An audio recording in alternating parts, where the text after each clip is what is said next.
আমাদের গণতান্ত্রিক উত্তরণের জন্য আমাদের কিছু পদক্ষেপ নেওয়া দরকার।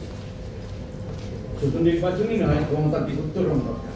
একটা স্থিতিশীল, একটা স্থায়ী, একটা টেকসই গণতান্ত্রিক ব্যবস্থা আমাদের গোড়াপত্তন করা দরকার। শেখ হাসিনা, আমরা জানি যে শেখ হাসিনা কিন্তু ব্যাংকে চলে আসেন, শেখ হাসিনা মুক্তি করে আসেন। শেখ হাসিনা এসে কিন্তু সংবিধানে বাতিল করেনি। যে বিদ্যমান পদ্ধতি, প্রক্রিয়া, আইনি কাঠামো, প্রতিষ্ঠান, সেগুলোই কিন্তু শেখ হাসিনাকে স্বৈরাচার করেছে। এরপরে তিনি কিছু আইন কানুন বিধিবিধানের পরিবর্তন করেছেন এবং তিনি সংবিধান সংশোধন করেছেন পঞ্চদশ সংশোধনী। তার মাধ্যমে তিনি স্বৈরাচার হওয়াটা আরো ত্বরান্বিত হয়েছে এবং আরো ভয়াবহ আকার ধারণ করেছে। তিনি দানবে পরিণত হয়েছে।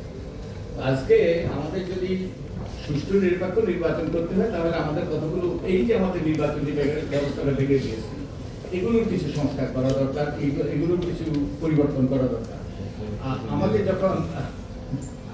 আমাকে যখন নির্বাচন ব্যবস্থা সংস্কার কমিশনের প্রধান করা হয়েছিল, আমি মানে গর্ববোধ করেছিলাম।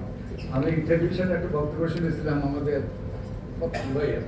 উনি বলছেন যে ওনাকে দায়িত্ব দিয়েছে, উনি তো এক সপ্তাহের মধ্যে ঠিক করে দিলেন। তো আমার প্রতি যে ওনার আস্থা, এই জন্য আমি কৃতজ্ঞ। তো আমি সেই আস্থাটা রক্ষা করার চেষ্টা করেছি। আমি সর্বতভাবে আমার জীবনে, আমি একজন সিনিয়র সিটিজেন, জীবনে অনেক কিছু করেছি, কিন্তু আমি মনে করেছি এটা আমার জীবনের সবচেয়ে গুরুত্বপূর্ণ সাইন। তাই আমি সর্বশক্তি নিয়োগ করেছি, আমরা একজন আমার সহযোগী সহ। আমরা এখন আমাদের একটা সুষ্ঠু নির্বাচন করতে হলে কতগুলো পরিবর্তন দরকার। আমাদের যে কতগুলো আইনি পরিবর্তন দরকার।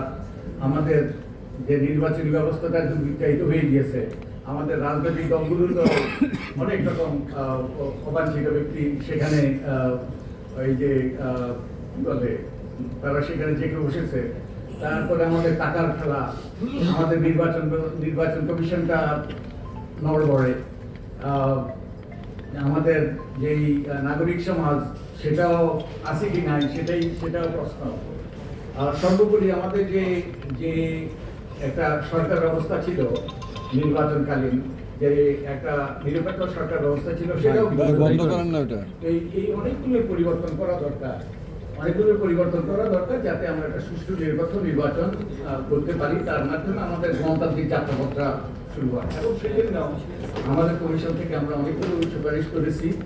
আমরা সরকারকে যে সুপারিশগুলো আশু বাস্তবায়নযোগ্য, সেগুলো আমরা তালিকা দিয়েছি সরকারকে। সরকার এখন বিবেচনা নিচ্ছে। এগুলো অনেকগুলি বাস্তবায়ন করা যাবে যে অধ্যাদেশের মাধ্যমে কিংবা নির্বাহী আদেশের মাধ্যমে। সরকার, আমি নিশ্চিত এবং আমি আশা করব, আমি বিশ্বাস করি যে সরকার দ্রুতই এগুলো বাস্তবায়ন করবে। আর গণতান্ত্রিক উত্তরণের